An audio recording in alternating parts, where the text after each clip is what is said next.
chọn con.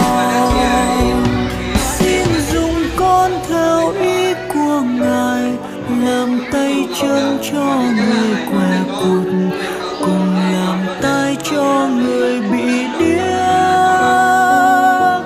Xin dùng con theo ý của Ngài, làm đôi mắt cho người bị mù, làm tiếng kêu cho người bị oan.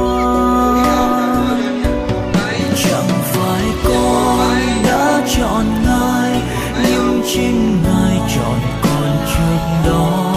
Chẳng phải con đã yêu Chúa, nhưng chính Ngài yêu con từ trước. Từ lúc con chưa biết yêu Ngài, từ lúc con chưa nhận biết Ngài, Ngài yêu con, giữa muôn người Ngài đã chọn con. Xin gửi con đi tới mọi miền, để đem cơm cho người nghèo hèn, và tặng nước cho người còn khát. Xin gửi con vào khắp muôn nhà, tặng thuốc thang cho người bệnh tật, tặng chiếu chăn cho người lạnh con. Chẳng phải con đã chọn Ngài, nhưng chính Ngài chọn con trước đó. Chẳng phải con đã yêu Chúa, nhưng chính Ngài yêu con từ trước. Từ lúc con chưa biết yêu Ngài, từ lúc con chưa nhận biết Ngài, Ngài yêu con, giữa muôn người Ngài đã chọn con.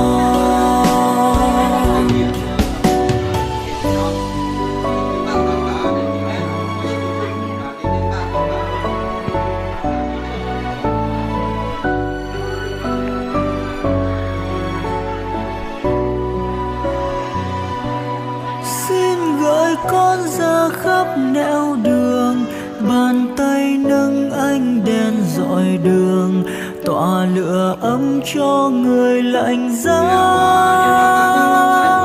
Xin gửi con ra khắp nẻo đường, cảm thông chia vui buồn phận người, và sớt chia cho đời niềm vui.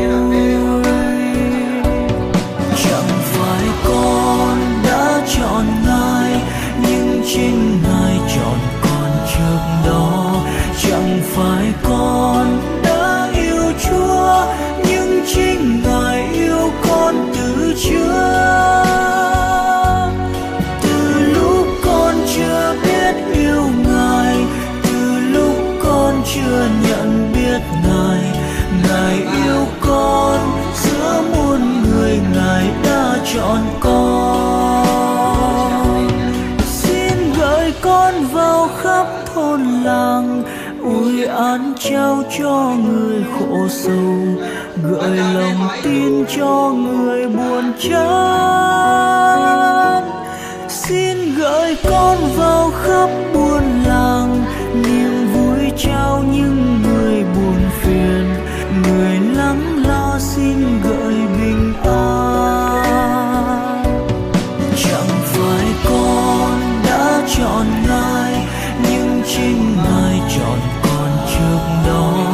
Chẳng phải con đã yêu Chúa, nhưng chính Ngài yêu con từ trước. Từ lúc con chưa biết yêu Ngài, từ lúc con chưa